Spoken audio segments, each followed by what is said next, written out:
তো আজকে এলাম তোমাদের সামনে একটা ভিডিও নিয়ে। তো আমি গত পরশুদিন আমাদের করিমপুরে গিয়েছিলাম, সেখানে একটা দোকান থেকে মোমো খাওয়ার জন্য। তো সেই মোমোটা খেতে খেতে আমার নজর যায় সেই দেয়ালে লাগানো একটা বিজ্ঞাপনের দিকে। সেই বিজ্ঞাপনে একজন গৃহশিক্ষক ছাত্রদের বাবা মার উদ্দেশ্যে বলছে যে আপনারা আমার কাছে আপনার ছেলে বা মেয়েকে গৃহশিক্ষকের জন্য যোগাযোগ করতে পারেন, স্পেশাল শিক্ষকের জন্য। স্পেশাল শিক্ষক এই শব্দটাও ওখানটাতে লেখা ছিল।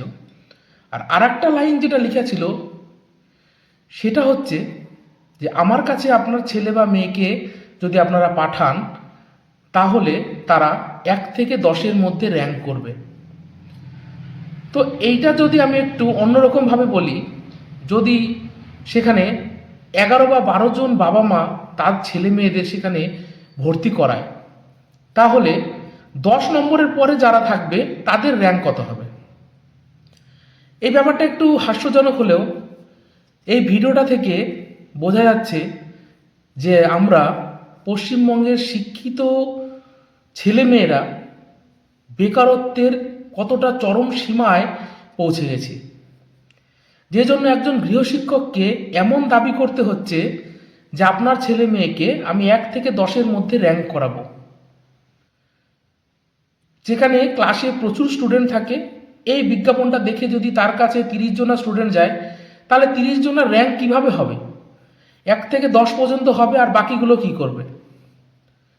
মানে এটা জানা সত্ত্বেও একজন শিক্ষিত ছেলে, হয়তো তার কাছে আজ টিউশনি নেই, এই জন্য সে এত বড় একটা কথা লিখতে বাধ্য হয়েছে যে আমার কাছে পড়লে 1 থেকে 10 অবধি র্যাঙ্ক হবে।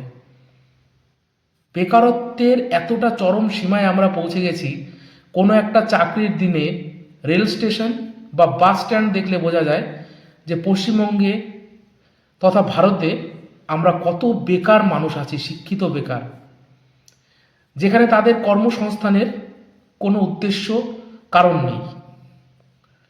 কি করে এই সমস্ত বেকারত্ব জীবন থেকে তাদের মুক্ত দেওয়া যায় তার কোনো সঠিক উপায় কারো কাছে নেই।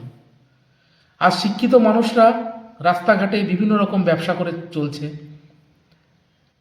যদি বিশ্বাস না হয়, ওই ঝালমুড়ি খেতে খেতে ওই ছেলেটিকে একবার জিজ্ঞাসা করবেন যে তোমার শিক্ষাগত যোগ্যতা কতটুকু, তাহলে হয়তো জানতে পারবেন যে সে হয়তো বিএ পাস, এমএ পাস।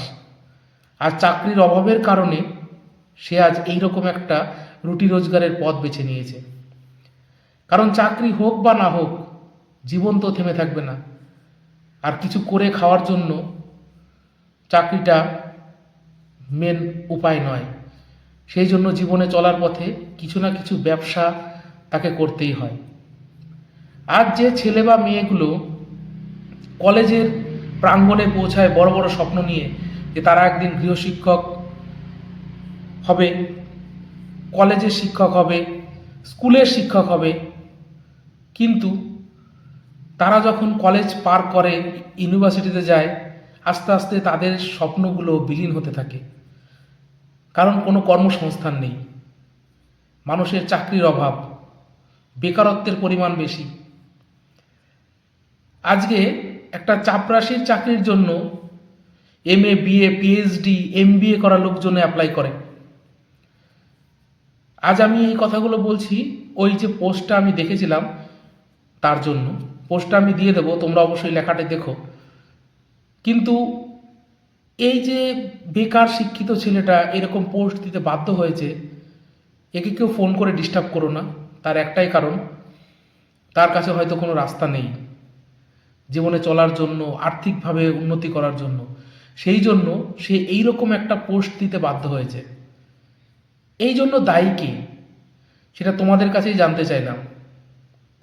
আজকে এই হাজার হাজার শিক্ষিত বেকার ছেলেমেয়েরা রাস্তায় ঘুরছে, রাস্তায় বিভিন্ন রকম কাজ করছে, তাদের যোগ্যতা অনুযায়ী তারা কাজ পাচ্ছে না। এর দায়ীটা কার? এর দায়ীটা কে নেবে? শুধু এটাই জানার থাকলো তোমাদের কাছে, কমেন্টে জানিও।